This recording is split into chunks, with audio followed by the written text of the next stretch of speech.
What's going on, guys? It's GameStone here, and for this video, I'm going to be talking about the Los Angeles Lakers playing the Utah Jazz. Obviously, in Utah, happened earlier today. They obviously, you see the score in the bottom right. They lost by 15. I was in attendance of that game because I was in the area, and yeah, it was a very fun game to watch, I guess, just because it was the first time me watching the Lakers in a different stadium. I've seen them in Staples Center. So it was interesting to see how a different fan base would be like in their own home stadium. So definitely it was loud. Utah was on its feet every single second of the game. It seemed like the Lakers just had no offensive firepower this game. But I'm not even mad. I'm not going to come here and rant like I did against the Raptors. They're coming off a back-to-back. They played against the Clippers, the Raptors, the Wizards, the Jazz. Great teams they've been playing, and they arrived in Salt Lake City at 3:30 a.m. Mountain Time. So, they didn't get much sleep, and Utah, to me, is the best defensive team in the NBA. So, when Westbrook's only limited to 8 points when he plays against the Jazz, I wouldn't be surprised if the Lakers got shut down. Ingram, he had 16 points, 4 steals, shot 50%, pretty good. And that's about it. Just kind of looking at these other performances, Clarkson played pretty good too with 15.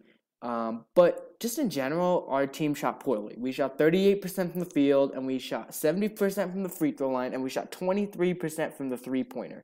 So just looking at those numbers, it's just not a good night for the Lakers offensively. I think both teams played great defensively. The Jazz specifically, just because I think they're the best defensive team in the NBA.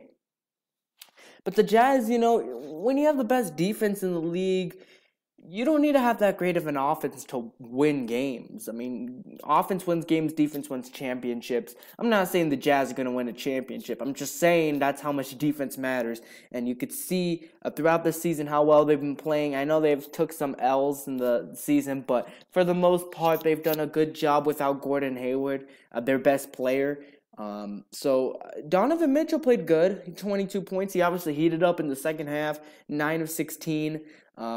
We just made some key mistakes. I remember we're making a comeback. It was 77-70 in the third quarter, and Donovan Mitchell got a putback slam.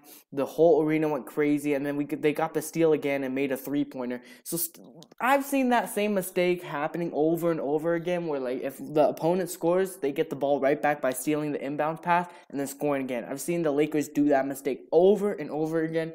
They need to fix that. Rubio, it seems like he always scores against the Lakers. Why does he always play good against the Lakers? He doesn't do this stuff against other teams. He does not score 21 points against other teams. It just doesn't happen. So just kind of looking at it, Rubio, I don't know. I'm not buying it. It's not even that, Rodney Hood didn't have the greatest game. Gobert didn't have an amazing game. But we still lost by 15. It just shows how, you don't need that much of an offensive team if you have the best defense in the league. The Jazz can pretty much stop anybody in this league. If they could stop Russell Westbrook, they could stop anybody, because Russell Westbrook's probably the most athletic point guard of all time, very bursty, and, you can't stop him, but the Jazz did that. I've seen this over and over again from the Lakers, and you know what? I'm not 23% from three. I guarantee you a 3-point field goal percentage from this season is just awful. I don't blame them for this game, but what about the last game against Toronto? Just games like those where they're shooting terribly from three-pointer. Lonzo shot 3 of 6 from the three, which is actually good. He made his three-pointers when he needed to, so I was very impressed with that. Brandon Ingram, he shot 1 of 2, but, Caldwell Pope, 2 of 11. I told you guys this before. He's not the most reliable scorer that we have on the team. I don't care if he scored 20 in that one game. I don't care if he scored, 20 in another game. These last few games prove that he's not the most consistent scorer that we have on our team. We really need that scoring. But like I said before, our defense is better. That's why we're able to compete. And you know what? The Lakers lost, but at least they're coming back in this one. I saw they're down by 16, and they made a comeback. They were down by 5 at one point, but that's when they made the mistake of Donovan Mitchell put back down, and then the inbound turnover with them scoring a three-pointer. So that really sealed the deal for the Utah Jazz. A credit to the Jazz. I mean, I think they're a very underrated team every single year, it seems. Even when they had Gordon Hayward, they're a very underrated team. Gordon Hayward obviously was a huge loss, but it doesn't seem like it was much of an effect in this game because, I mean, the Jazz just have the best defense in the league. Just put it like that. I mean, they out-rebounded us by 10 rebounds. So that was a huge factor on why we lost. We had less turnovers than them, but they're able, when they turn the ball over, at least they're able to play good defense on the other side of the floor. Whenever we turn the ball over, it seemed like all we're doing is being frustrated, complaining, seeing the same mistakes I saw against the Raptors. I'm not pissed off. I did not expect the Lakers to win. Utah is a high-altitude place. Salt Lake City's always a hard place to win in. It seems like no matter who the team is. I mean, Kobe and Gasol had trouble winning in Salt Lake City. It's just a hard place to win in general, especially with that crowd. That crowd is rowdy. They are really loud. It seems like whenever they make a free throw, they act like they won a championship. They're very dedicated to their Utah Jazz, and I gotta give them that. They're very loyal fans. They're gonna cheer for their Jazz, no matter who they have on their team, and that's what I really respect out of fan bases. If they're there by their team, if they're sticking by their team, no matter if they go 82-0 or 0-82. So credit to the Jazz. They're a great team still. Their fan base is great. Everything's great in Salt Lake City. But, I'm just going to go back to it. I know the Utah Jazz have the best defense in the league, but I'm kind of scared for the Lakers. I don't want them to be shooting low percentages every single game. I mean, they did it against the Raptors. They did it against the Wizards. So just kind of looking at it, it's kind of scaring me. But at the same time, I have mixed feelings because they've versed very hard teams. What if they verse like the Atlanta Hawks? Would they shoot 20% from the three-pointer? I don't know about that. But when you're versing teams like Utah, Washington, who's a good defensive team as well, Toronto, one of the top Eastern Conference teams, the Clippers obviously is still a great Western Conference team. When you look at that type of schedule they had, I can't blame the Lakers. And you know what? Luke Walton. I think he kind of messed up on the rotations today because we were making a little bit of a comeback again in the fourth quarter when we're down by 7. But there's like 4 minutes left, and then we put in our starting lineup in the fourth quarter. Like, that was way too late. The bench was not performing. They made a little bit of a comeback, but that's when you switch them because you don't want to keep the bench in for too long. Because the Jazz put in Gobert, they put in Rodney Hood, they put in Derek Favors, Rubio, and they had a Mitchell out there. But who do we have? We had our entire bench out there.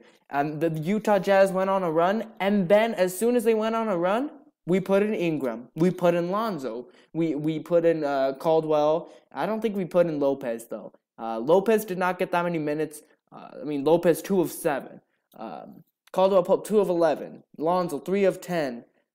Even Kuzma, he shot 40%, which is his below average. In terms of his averages, it's below average. Julius Randle, 2 of 7. Nobody really played good against the Jazz. So I'm not even going to point fingers at anybody. It's just not easy to win. On the road, just in general, it's not easy to win, especially like a place in Utah where the fans are, just crazy over there, crazy dedicated, crazy loud. I remember there's one thing on the, how like they have a little, like a huge TV monitor on like the center of the stadium. They're like, oh my God, like if the Lakers miss 2 free throws in a row in the pair, then everyone gets a free Chick-fil-A chicken sandwich. As soon as everybody saw that, whenever the Lakers got on the line, they went wild. They're like yelling as if, they saw, a murder just happen or something like that. Like seriously, stuff like that. It's just really hard to win in a territory like that when the fans are they're just very loud, okay? It did happen.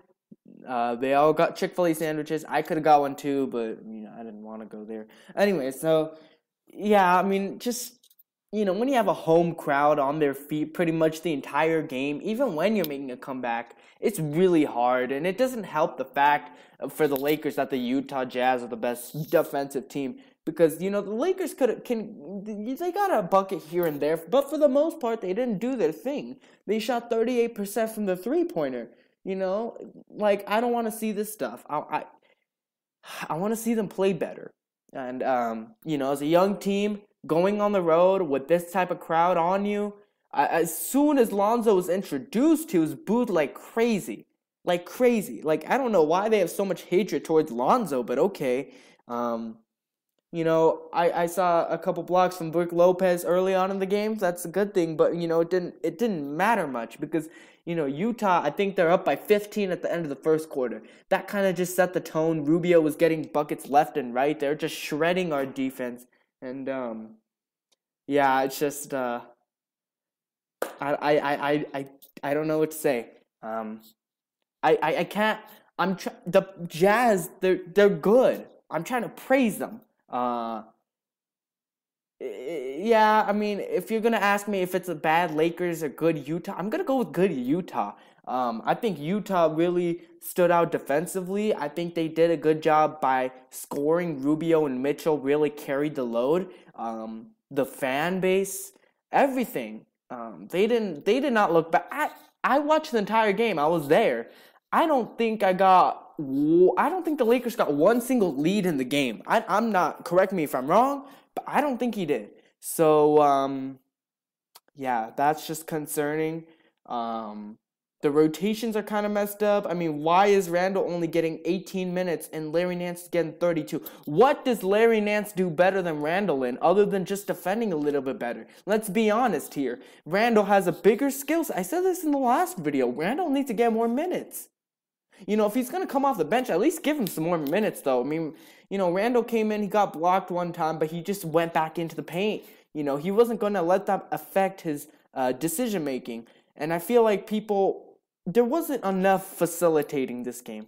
Nobody was really moving the ball around. Lonzo only had 4 assists. The team overall collectively had 17. You don't want to see that. You want to see them have more. But it's just really hard. Like I said, Utah, hard place to win in. That's pretty much it for me talking about the game. Me actually being in the arena, it was crazy. I got Jordan Clarkson's autograph. Julius Randle, he was walking past by. He saw me in the face and didn't sign my beanie. So, it's okay. I mean, Randle, I might see him again this year. I might go to a Laker game in LA this year. Lonzo, he didn't talk to anybody. He didn't sign anybody's stuff. So, I only got Clarkson's, but hey, it's better than nothing. It was just a fun, even though the Lakers got they didn't get demolished. They're kind of in it, even though they're losing by quite a bit. They're kind of in it at the same time.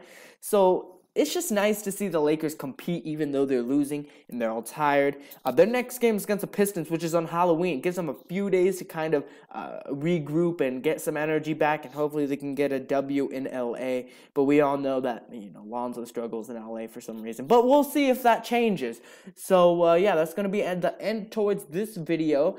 Drop a like if you enjoyed the video. Comment down below what your guys' thoughts were if you guys watched the Laker Jazz game by any chance, or if you were in the attendance by any chance. Let me know what your guys' thoughts were on the Jazz play or the Lakers play, and subscribe for more content. Alright guys, I'll see you guys later, and peace out.